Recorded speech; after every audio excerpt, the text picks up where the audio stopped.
میں جب کامنٹس پڑھتا ہوں یا کئی دوستوں سے جب بات ہوتی ہے، عام لوگ ہی نہیں بلکہ وہ جو انٹرنیٹ پہ بیٹھ کے دین کے بارے میں بات کرتے ہیں، ان سے بھی جب بات ہوتی ہے تو وہ کوئی ایسی حدیث یا ایسی آیت کو پوائنٹ آؤٹ کرتے ہیں، نہیں آپ کیسے کہہ سکتے ہیں کہ اسلام کے اندر میوزک یا آرٹ فارم سرٹن دائروں میں حلال ہے، آپ صلی اللہ علیہ وسلم نے تو یہ معزف کے بارے میں یہ کہا تھا، یا آپ صلی اللہ علیہ وسلم نے بانسری سنی تھی تو صحابی کو یہ کہا تھا.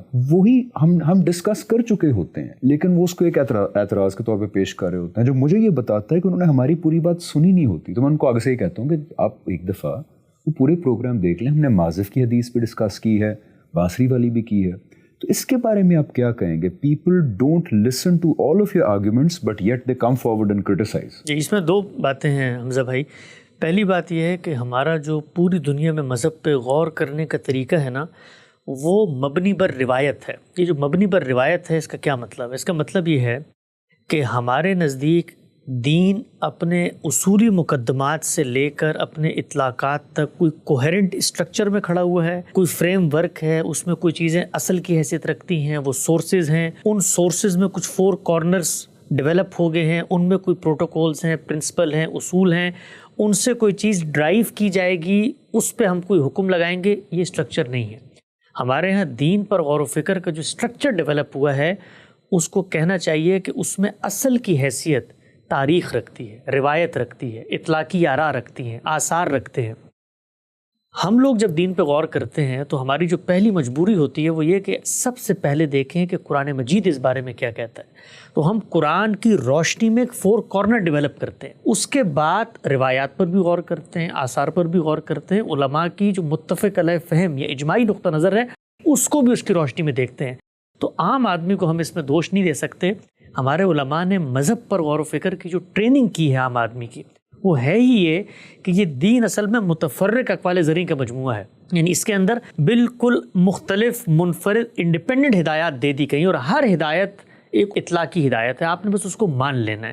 اس کے پیچھے ریزننگ کیا ہے، وہ دین کے مقصد سے کیسے جڑتی ہے، یہ بحث ہی ہمارے نہیں ہوتی. تو عام آدمی جس وقت اس کو یہ بات بتائی جاتی ہے کہ نہیں دیکھیں اصل کی روشنی میں آپ اس کا جائزہ لیں، یہ کارنرز ہیں، تو روایت کو ہمیشہ اپلائڈ سمجھ کے اس پہ یہ حدود و شرائط عائد کریں. جب قرآن نے کہا ہے کہ حرمت کی یہ بنیادیں ہیں، تو یہ کیسے ہو سکتا ہے کہ روایت ایک انڈیپینڈنٹ نیا حکم بیان کرے؟ تو عام آدمی پریشان ہوتا ہے. وہ کہتا ہے یہ کیا مشکل باتیں آپ کر رہے ہیں، رسول اللہ نے فرمایا حرام ہے، حرام ہے. اچھا کوئی علماء کا مجموعہ ہے وہ کہتا ہے حلال ہے تو حلال ہے. تو آپ یہ بتائیں نا کہ آپ کے علاوہ یہ بات کس نے کہی ہے. آپ نے جملہ اکثر سنا ہوگا، لوگ کہتے ہیں نا کہ یہ بتائیے کہ آپ کے، اس میں بھی یہی نقطہ ہوتا ہے کہ وہ اصل میں ہمارے علاوہ جس نے کہی اس کا استدلال پیش نظر نہیں ہے، وہ یہ کہ اس میں زور پیدا ہو جائے گا، کئی لوگوں کی بات ہو جائے گی. تو میں اس کو اس طرح سے تعبیر کرتا ہوں کہ یہ مبنی بر روایت لوگوں نے علم کو ذریعہ بنایا ہے، تو اس کے نتیجے میں بکھری ہوئی چیزوں سے وہ استدلال کرتے ہیں. پہلا نقطہ. دوسرا نقطہ یہ ہے کہ اوور آل دنیا بھر میں اکیڈمک بیہیویئر نہیں ہے. دیکھیں آپ نے بڑی اچھی بات کی ابتدا میں کہ اختلافی مسائل، یہ جو اختلافی مسائل ہیں نا، ہم نے ان کو عقیدے کی جنگ بنا لیا ہے. عقیدہ کیا ہے وہ رسول اللہ صلی اللہ علیہ وسلم نے واضح کر دیا. دیکھیں جبریل آئے ہیں آپ کے پاس، اور جبریل آئے ہیں، آپ کو دلچسپ بات بتاؤں، جو حدیث جبریل ہے پورے ذخیرہ حدیث کا یہ تاج ہے. اس کو سینکڑوں صحابہ نے نقل کیا. اللہ تعالیٰ نے اپنے فرشتے کو انسان کی صورت میں رسول اللہ کے پاس بھیجا، اور وہ سوال ان سے پوچھے تاکہ رہتی دنیا تک یہ سبق لوگوں تک پہنچ جائے کہ دین کیا ہے، عقائد کیا ہیں، ان کو متعین کر دیں. وہ کیا ہیں؟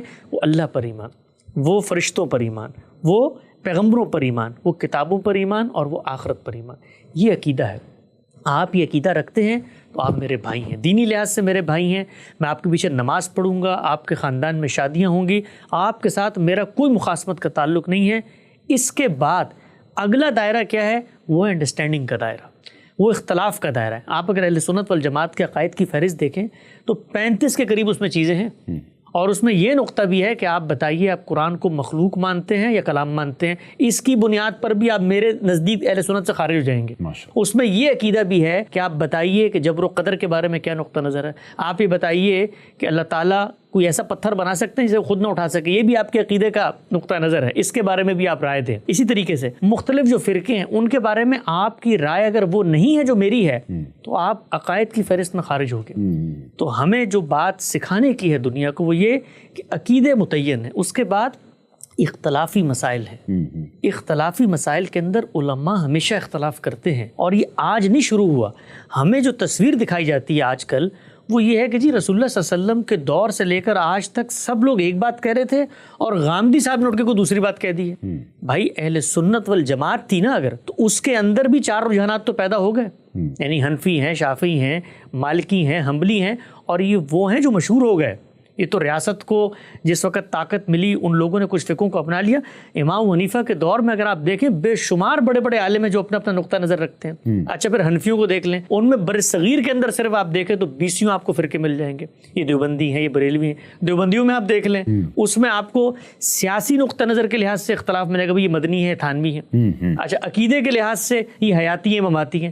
حیاتی مماتی کے اندر بھی پھر 20 اختلاف ہے. تو بھائی سوال یہ ہے کہ اگر آپ نے کوئی ریڈ لائن بنائی تھی کہ اس سے آگے نہیں بڑھنا، تو وہ شرط جو آپ نے مجھ پہ عائد کی اپنے آپ پر بھی تو عائد کریں نا.